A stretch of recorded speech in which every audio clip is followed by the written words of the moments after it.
एक योद्धा की अनोखी प्रेम कहानी, जिसके लोक कथाओं और किताबों में भी है चर्चा। कैसी थी पृथ्वीराज और संयोगिता की प्रेम कहानी।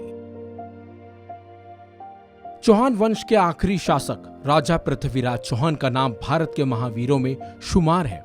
इस राजा की वीर गाथाएं आज भी राजस्थान के गलियारों में गूंजती है और यही वजह है कि आज भी पृथ्वीराज चौहान हमारे देश के इतिहास का चर्चित नाम भी है।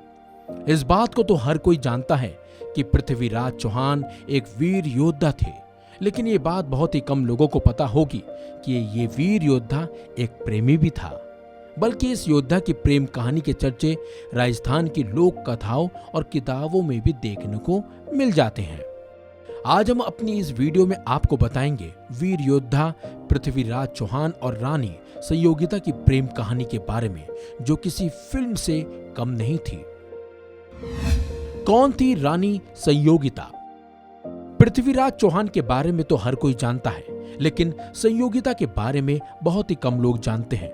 आपको बता दें, संयोगिता कन्नौज के राजा जयचंद की बेटी थी, जिनकी खूबसूरती के चर्चे दूर दूर तक हुआ करते थे और उन्हें बचपन में कांतिमती और संयुक्ता जैसे नामों से भी बुलाया जाता था। ऐसे शुरू हुई थी ये प्रेम कहानी। बताया जाता है, एक बार राजा जयचंद के दरबार में नामी चित्रकार आया था और वो चित्रकार अपने साथ कई राजाओं और रानियों की तस्वीरें लेकर आया था। उन्हीं चित्रों में एक चित्र पृथ्वीराज चौहान का भी था। इसी दौरान पृथ्वीराज चौहान की तस्वीर को देखते ही संयोगिता अपना दिल हार बैठी थी।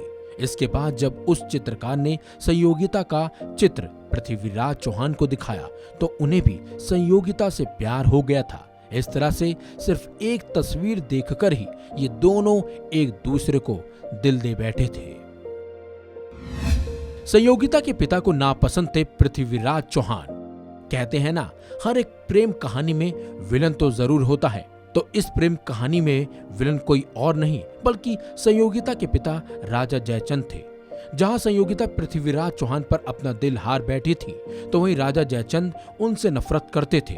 जिस वक्त पृथ्वीराज चौहान दिल्ली में शासन कर रहे थे, उस दौर में राजकुमारी संयोगिता का स्वयंवर आयोजित किया गया था। इस स्वयंवर में अलग अलग राज्यों के राजाओं और राजकुमारों को बुलाया भी गया था।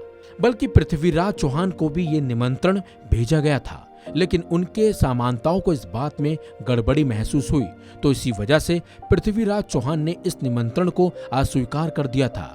बस फिर क्या था, पृथ्वीराज चौहान के इस रवैये से राजा जयचंद इतना नाराज हुए कि उन्होंने यज्ञ मंडप के दरवाजे पर पृथ्वीराज चौहान की मूर्ति बनवाई और उसे द्वारपाल के रूप में लगवा दिया। इस फैसले के जरिए राजा जयचंद पृथ्वीराज चौहान को नीचा दिखाना चाहते थे, लेकिन इसके बाद वो हुआ जिसकी उम्मीद किसी को भी नहीं थी। पृथ्वीराज की मूर्ति को संयोगिता ने पहना दी थी वरमाला। एक तरफ जहां राजमहल में स्वयंवर का आयोजन किया गया था, तो दूसरी तरफ संयोगिता अपने पिता की मूर्ति लगाने के फैसले से बेहद नाराज थे। और जैसे ही स्वयंवर शुरू हुआ तो संयोगिता से किसी एक राजा को चुनने के लिए कहा गया, तो संयोगिता ने स्वयंवर करने से मना ही कर दिया। और जब संयोगिता को पता चला कि पृथ्वीराज चौहान नहीं आए हैं, तो उन्होंने दरवाजे पर लगी पृथ्वीराज चौहान की मूर्ति को ही वरमाला पहनाने का फैसला ले लिया। दोनों की प्रेम कहानी बन गई फिल्मी। बताया ये भी जाता है कि जैसे संयोगिता मूर्ति को वरमाला पहनाने के लिए आगे बढ़ी, तो उसी दौरान पृथ्वीराज चौहान भी वहां पहुंच गए, जिसे देखकर संयोगिता बेहद खुश हुई और उन्होंने पृथ्वीराज चौहान के गले में वरमाला डाल दी। इसी के साथ दोनों का स्वयंवर पूरा हो गया और पृथ्वीराज चौहान स्वयंवर से सीधे दिल्ली चले गए। दुश्मन बन गए थे राजा जयचंद और पृथ्वीराज चौहान। माना जाता है, कन्नौज के राजा जयचंद हमेशा से ही पृथ्वीराज चौहान से दुश्मनी रखते थे और पृथ्वीराज चौहान से बदला लेने के लिए राजा ने अफगान के मुस्लिम शासक मोहम्मद गौरी को पृथ्वीराज चौहान पर आक्रमण करने के लिए आमंत्रित भी किया था। बताया यह भी जाता है कि मोहम्मद गौरी और पृथ्वीराज चौहान के बीच 17 युद्ध हुए थे, जिनमें 16 बार युद्ध में मोहम्मद गौरी को हार का सामना करना पड़ा, तो वहीं 17वें युद्ध में गौरी जीत गया था और राजा पृथ्वीराज चौहान को बंदी भी बना लिया था। लेकिन अपनी सूझबूझ की वजह से ही पृथ्वीराज चौहान गौरी की हत्या करने में कामयाब हो गए थे। तो ये थी पृथ्वीराज चौहान और संयोगिता की अमर प्रेम कहानी। उम्मीद है आपको पता चल ही गया होगा कि पृथ्वीराज चौहान एक बड़े योद्धा के साथ साथ प्रेमी भी थे। ऐसे ही रोमांचक और ऐतिहासिक खबरों को देखने के लिए देखते रहिए वन इंडिया प्लस।